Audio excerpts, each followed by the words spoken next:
নমস্কার, আমি দেবপ্রসাদ গাইন চলে এলাম প্রত্যেক দিনের মতো কিছু ভিডিও এবং তথ্যমূলক ভিডিও। তো যেমন প্রত্যেক দিন সিএএ নিয়ে আলোচনা করে থাকি, আজকেও সিএএ নিয়ে আলোচনা করব। তো তার ভিতরে আপনি নাগরিক কিনা, কোন কোন ডকুমেন্টস নাগরিকত্বর ক্ষেত্রে প্রমাণ্য নথি, এই সংক্রান্ত আজকে আলোচনা। আপনি হতে পারেন, এই দেশে আপনার জন্ম হতে পারে, তার সত্ত্বেও আপনি নাগরিক কিনা, আপনার 14 পুরুষ এখানে বসবাস করছে, তাহলে আপনাকে কী কী ডকুমেন্টস দেখাতে হবে, এইরকম বিভিন্ন খুঁটিনাটি নিয়ে আলোচনা করব। তার আগে যারা আমরা এই দেশের নাগরিক নই কিন্তু নাগরিকত্ব অর্জন করতে হবে, তার জন্যে এদেশের সরকার সিএএ অর্থাৎ সিটিজেনশিপ অ্যামেন্ডমেন্ট অ্যাক্টের মাধ্যমে আমাদেরকে নাগরিকত্ব দিচ্ছে। সেই কারণে আমরা সিএএতে আবেদন করছি।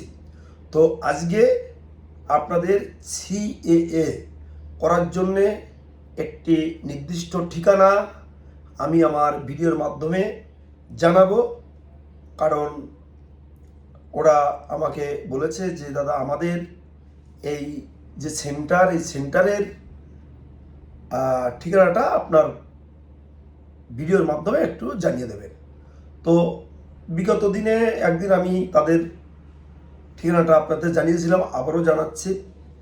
আপনারা উত্তর 24 পরগনা, দক্ষিণ 24 পরগনা, নদিয়া, হুগলি, হাওড়া এই সমস্ত অঞ্চলের যদি কেউ সিএতে আবেদন করতে চান, নিউ ব্যারাকপুর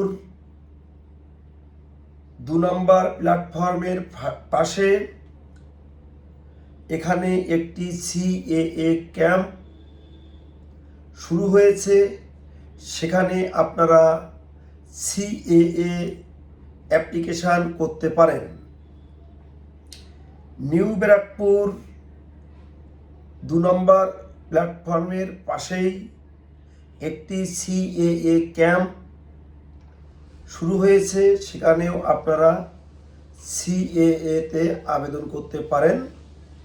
এই ক্যাম্প বিশেষভাবে পরিচালনা করছেন অনুপম সরকার। অনুপম সরকারের ফোন নাম্বারটি আমি আমার এই স্ক্রিনে দিয়ে রাখব, আপনারা সরাসরি তার সাথে ফোনের মাধ্যমে যোগাযোগ করবেন। নির্ভুল, সুন্দর, সুস্থভাবে আপনাদের সিএতে আবেদন করে দেবে। যেমন কেষ্টপুর বাগুইহাটিতে স্বরূপ আছে, আমার ব্যারাকপুরে বিপুল আছে, বারাসাতে আমাদের ঝন্টু আছে, আমাদের ডাক্তার সঞ্জীব ডাক্তার আছে, আমাদের বাগদাতে সুমন আছে, সুব্রত আছে, আমাদের নদিয়াতে গৌতম দাদা আছে। এইরকম বিস্তীর্ণ জায়গার ঠিকানা আমার কাছে আছে। তো বিশেষ করে আজকে যে নাম্বারটা দেব সেটা অনুপম সরকার, নিউ ব্যারাকপুর। তো এবার আসা যাক মূল আলোচনায়। তো সব আলোচনার আগে আপনারা দেখুন, ইতিমধ্যে যে নোটিফিকেশনটি জারি হয়েছিল সেটা আপনারা জানেন, তারপরেও আজকের আরেকটি তথ্য দেখুন। এটাও আছে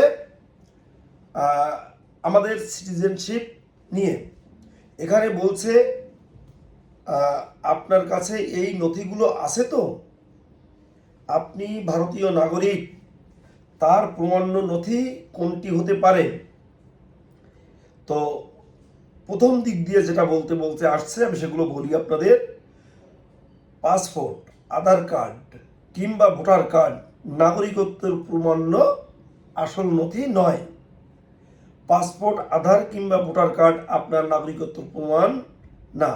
সেক্ষেত্রে যে কোনো যোগ্যতার মাপকাঠিতে আপনি নাগরিক হিসাবে বিবেচিত হবেন, এটা জিজ্ঞাসা চিহ্ন। কোন নথি নাগরিকত্ব প্রমাণ হিসাবে দেখাবেন? পাসপোর্ট আর নাগরিকত্ব প্রমাণ নয়।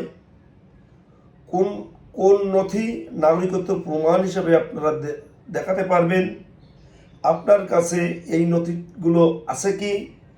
তো কি কি নথি সেগুলো আমি আপনাদের এক এক করে জানাবো, সেগুলো আপনারা জানবেন। সম্প্রতি বিদেশ মন্ত্রক ঘোষণা করেছে পাসপোর্ট ভারতীয়দের নাগরিকত্বের প্রমাণ বহন করে না, এটি স্রেফ একটি ভ্রমণের নথি। যদিও এসআইআর এর সময় ভোটার তালিকার নাম তোলার জন্য সুপ্রিম কোর্ট পাসপোর্টকে ভারতীয় নাগরিকত্বের অন্যতম গুরুত্বপূর্ণ দলিল হিসাবে সিলমোহর দিয়েছিলেন, ফলত প্রশ্ন উঠেছে, তাহলে ভারতীয় নাগরিকত্বের আসল প্রমাণ্য নথি কোনটি?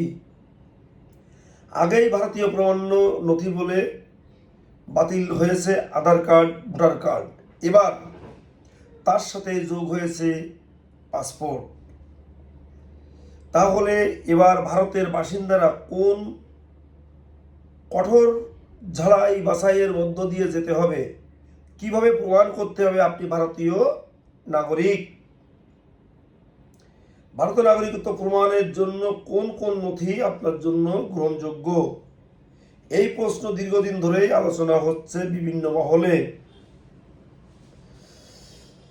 ভারতীয়দের কাছে বিভিন্ন ধরনের সরকারি পরিচয়পত্র থাকলেও সব নথি নাগরিকত্বের প্রমাণ হিসাবে গ্রহণযোগ্য নয়। যেমন ভারতীয় প্রত্যেক মানুষের কাছে Aadhaar card, voter card, ration card, PAN card, ব্যাংকের বই, জমির দলিল ইত্যাদি ইত্যাদি কাগজপত্র আছে। এমনকি তাদের স্কুলের সার্টিফিকেটও আছে। আধার কার্ড ভারতের unique identification authority of India Aadhaar card issue করে। এটি একটি 12 সংখ্যার স্বতন্ত্র পরিচয়পত্র নম্বর, যা সরকারি পরিষেবা গ্রহণ করার জন্য পরিচয়পত্র হিসাবে এটি ব্যবহার করা হয়। বুঝলেন? আধার কার্ড, তাহলে আধার কার্ডও আমাদের নাগরিকত্বের পরিচয় বহন করে না। তবে আধার কার্ড আইনত ভারতীয় নাগরিকত্বের প্রমাণ নয়, কারণ এটি শুধুমাত্র ব্যক্তি পরিচয় এবং বসবাসের তথ্য, প্রতিষ্ঠান বা তার এলাকার কিছু কিছু ক্ষেত্রে তার বিভিন্ন জমিজমা এবং বিভিন্ন অনলাইন পরিষেবার জন্য এই ডিজিটগুলো ব্যবহার করা হয়। ভারতে বসবাসকারী অনাগরিক ও আধার কার্ড পেতে পারেন। ভারতে বসবাসকারী অনাগরিকও আধার কার্ড পেতে পারেন। সেটা কিভাবে? মনে করেন যে কোনো একজন ব্যক্তি এখানে স্টুডেন্ট ভিসা নিয়ে এসেছে, আসার পরে সে কিন্তু আধার কার্ডটি করতে পারে। Pan card, parliament account number. Pan card হলো আয়কর দপ্তরের ইস্যু করা 10 অক্ষরের একটি পরিচয়পত্র। যেহেতু এটি মূলত করদাতা বা যাদের আয়কর রিটার্ন জমা দেওয়ার প্রয়োজন রয়েছে তাদের জন্য জারি করা এই প্যান কার্ডটি ভারতীয় নাগরিকত্বের প্রমাণ হিসাবে গ্রহণযোগ্য নথি নয়।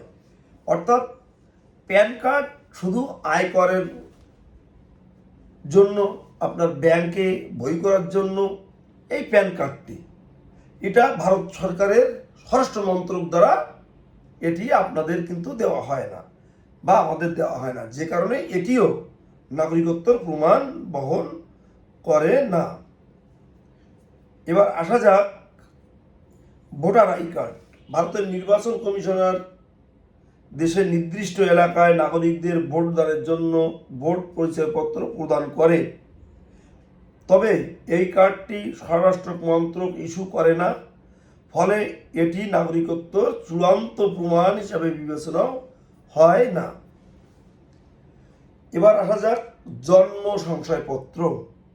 জন্ম সংশয়পত্র থেকে বোঝা যায় যে কোনো ব্যক্তি ভারতে জন্মগ্রহণ করেছে, কিন্তু শুধুমাত্র ভারতে জন্মগ্রহণ করলেই স্বয়ংক্রিয়ভাবে তিনি ভারতীয় নাগরিকত্ব পাবে না।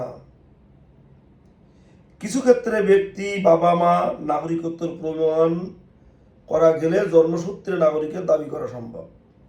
অর্থাৎ এখানে বাবা মা মনে করেন দুজনই বাংলাদেশি, কেউ প্রেগনেন্ট অবস্থায় এখানে এসে জন্মগ্রহণ করলো, তার বাচ্চা, সে কিন্তু ভারতীয় নাগরিক হতে পারবে না। বাবা মা দুজনই ভারতীয় নাগরিক, সেক্ষেত্রে তার ছেলে মেয়ে জন্মগ্রহণ করলে তারা নাগরিকত্বর জন্যে দাবিদার এবং নাগরিক। কিভাবে ভারতীয় নাগরিকত্ব নির্ধারণ করা হয়? ভারতীয় নাগরিকত্ব 1955 সালের নাগরিকত্ব আইন, সিটিজেনশিপ অ্যাক্ট 1955 দ্বারা নিয়ন্ত্রিত হয় এবং এর দায়িত্বে রয়েছে স্বয়ং স্বরাষ্ট্র মন্ত্রক।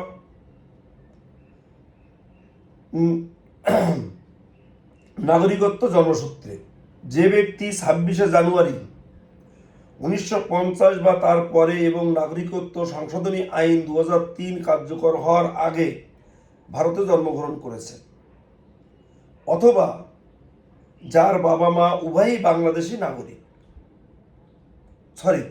যার বাবা মা দুজনই ভারতীয় নাগরিক, কিংবা একজন ভারতীয় নাগরিক অন্যজন জন্মের সময় অবৈধ অভিবাসী নন, তিনি জন্মসূত্রে ভারতীয় নাগরিক হিসাবে গণ্য হতে পারেন। নাগরিকত্বের বংশসূত্র: ভারতের বাইরে জন্মগ্রহণকারী কোনো ব্যক্তি বংশসূত্রে ভারতীয় নাগরিক হতে পারেন যদি তার বাবা মা দুজনই অথবা তাদের মধ্যে একজন ভারতীয় নাগরিক হন এবং অবৈধ অভিবাসী না হন, তবে সন্তানের জন্মের 1 বছরের মধ্যে বিদেশে অবস্থিত ভারতীয় দূতাবাসের বা তাদের জন্মের নথিভুক্ত করতে হবে। নাগরিকত্ব রেজিস্ট্রেশনের মাধ্যমে স্বরাষ্ট্র মন্ত্রক নির্দিষ্ট বা অনুমতি শ্রেণীর অন্তর্ভুক্তি ব্যক্তিদের নাগরিক হিসাবে নিবন্ধন করতে পারে। ভারতীয় নাগরিকত্ব প্রমাণ করে কোন কোন নথি ব্যবহার করা যায়? নাগরিকত্ব প্রমাণের জন্য জন্মের তারিখ এবং জন্মস্থান সম্পর্কিত নথি জমা দেওয়া যেতে পারে, তবে সরকার এবং এখনো পর্যন্ত এমন কোনো চূড়ান্ত তালিকা প্রকাশ করেনি যেখানে স্পষ্টভাবে থাকবে কোন নথি ভারতীয় নাগরিকত্বের জন্য প্রমাণযোগ্য নথি। অর্থাৎ বর্তমানে ভারতীয় নাগরিকত্ব প্রমাণের জন্য গ্রহণযোগ্য নথির কোনো নির্দিষ্ট চূড়ান্ত কোনো সরকারি তালিকা নেই। তাহলে আমরা বুঝলাম যে কিভাবে নাগরিক হওয়া যায়, কিভাবে নাগরিকত্ব পাওয়া যায়। আর আমাদের ক্ষেত্রে অর্থাৎ আমরা যারা বাংলাদেশ, আফগানিস্তান এবং পাকিস্তান থেকে এসেছি, আমাদের জন্যে সরকার নির্দিষ্টভাবে আইন জারি করেছে, যে আইন সিএএ অর্থাৎ সিটিজেনশিপ অ্যামেন্ডমেন্ট অ্যাক্ট। এই অ্যাক্টের মাধ্যমে আপনারা নাগরিকত্ব অর্জন করতে পারেন। তাই আমরা আর অহেতুক কাল বিলম্ব করব না, কাল বিলম্ব করে আমরা আমাদের নিজেদের সময় নষ্ট করব না। আমরা সিএএতে অ্যাপ্লিকেশন করে অর্থাৎ আবেদন করে নাগরিকত্ব সার্টিফিকেটটি অর্জন করব। তো এই সিএএ করতে গেলে আমাদের কি ডকুমেন্টস লাগে?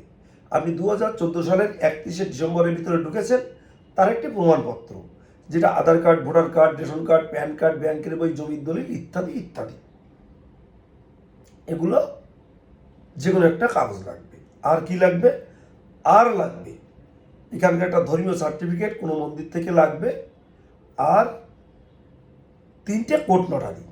আর একটি লাগতে পারে যদি আপনার নামের বানান ভুল থাকে, মিডিল নামে ভুল থাকে, মিডিল নাম নেই, বা জন্ম তারিখের সমস্যা আছে, বা কোনো অক্ষরের মিসম্যাচ আছে, তাহলে আপনি এটা ফার্স্ট ক্লাস করবেন। আর কি লাগে? বাংলাদেশ থেকে আপনার অথবা আপনার বাবা বা মা, মায়ের মা, মায়ের বাবা, বা আপনার ঠাকুরদাদার তাদের জন্ম সার্টিফিকেট, তাদের ভোটার কার্ড, তাদের ওখানকার জমির দলিল, জমির পর্চা, স্কুল সার্টিফিকেট ইত্যাদি ইত্যাদি ডকুমেন্টস হলে আপনি সিএতে আবেদন করতে পারেন। তো আপনি ভারতবর্ষের যে কোনো রাজ্য থেকে, পশ্চিমবঙ্গের যে কোনো জেলা থেকে আমাদের সাথে যোগাযোগ করতে পারেন আপনাদের সিএএ করার জন্যে। আমরা আপনাদের সার্বিক সহযোগিতা করব এবং করে থাকি। আমার ফোন নাম্বার 9804682324। তো বন্ধুরা, তোমরা যারা সিএতে আবেদন করতে চাও তাদের জন্য ডিসক্রিপশানে একটা নাম্বার দেওয়া থাকবে। অনুপম সরকার উত্তর 24 পরগনার নিউ ব্যারাকপুরে থাকে। তার সিএএ সেন্টারটি নিউ ব্যারাকপুর 2 নম্বর প্ল্যাটফর্মের পাশে। ওখান থেকে আপনারা সিএতে আবেদন করতে পারবেন। তো এতক্ষণ আমার এই বক্তব্য যারা শুনলেন তাদেরকে বলবো, তোমরা সবাই আমার চ্যানেলটিকে সাবস্ক্রাইব করে দিও এবং সবাই সুস্থ থেকো, সুন্দর থেকো, ভালো থেকো, এই কামনায় আজকের মতো আমার বক্তব্য শেষ করব। তার আগে আমার পূজনীয় গুরুজনদের প্রতি রইল আমার শ্রদ্ধার প্রণাম।